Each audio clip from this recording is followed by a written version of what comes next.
Sir, Anshu sir से सवाल था ओएनजीसी को लेकर के। अंशु सर, जरा ओएनजीसी एक बार चेक कीजिए, क्या किया जा सकता है सर? ये अभी ब्रेंट लगातार 100 के ऊपर बना हुआ है, 102 103, क्या करें अभी? ओएनजीसी पे खरीदारी बंद कर सकते हैं?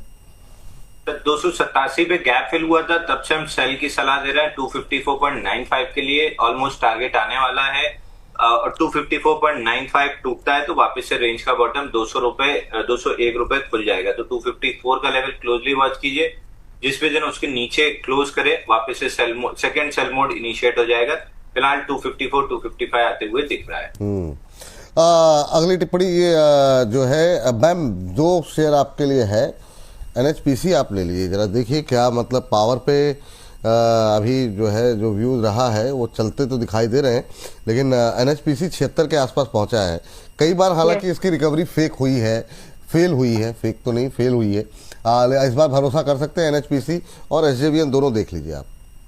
ऑलराइट, तो एनएचपीसी यस, बाय करो, होल्ड करो और रख दो, तो ये काम कर जाएगा। अगर आप ट्रेड करने के बारे में सोच रहे हैं then look for something else. Trade नहीं कर पाएंगे, ट्रेड वाले काउंटर्स नहीं है ये। दूसरा, बाय करना है क्या करंट प्राइस पर? Yes, it sounds to, if it's match to your risk appetite. अभी 76 पर है, वैसे तो 72 वगैरह पर भी बाय करा चुके हैं Vipul ji, but still 76 was like our first TG range trading के हिसाब से। 1 हफ्ते का टाइम दिया था एंड इट्स हैपन।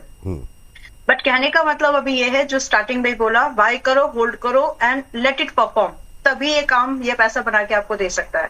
तो फिलहाल सेम व्यू है। अगर आप आज 76 रुपए समथिंग पर बाय करना चाहते हो तो अब यहाँ से, बिकॉज आप अब बाय कर रहे हैं, 76 वॉज द टारगेट रेंज, क्योंकि आप अब बाय कर रहे हैं तो आपके लिए स्विंग का टारगेट भी नियरली 80 होगा। और उसके बाद मेरा सजेशन ये है कि इसको ट्रेड की नजर से ना देखते हुए आप इसको अच्छी नजर से देखो इन्वेस्टमेंट के तौर पर, और 100 तक इसको जाने दो। इट इज लाइक आपको 25% से 30% का गेन आपको इसमें मिल सकता है। Though you want to maintain a stop loss at just 68 rupees, तो 68 रुपए का स्टॉप लॉस रखो। 76 के पास में दोबारा बाय कर रहे हो तो करिए, पुरानी पोजीशन है तो प्रॉफिट पिरामिडिंग भी कर सकते हैं। और 80 से 100 रुपए के सीधे टारगेट से that you should wait in my opinion. दूसरा आपने पूछा है एसजेवीएन। एसजेवीएन अभी 69 पर है, कलेजा है।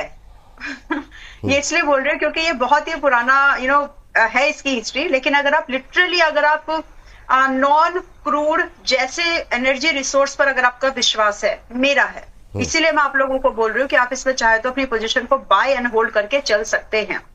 वेल, अभी इस रेंज पे बाय करना चाहिए कि नहीं? हाँ, लेकिन 50% एक्सपोजर के साथ में।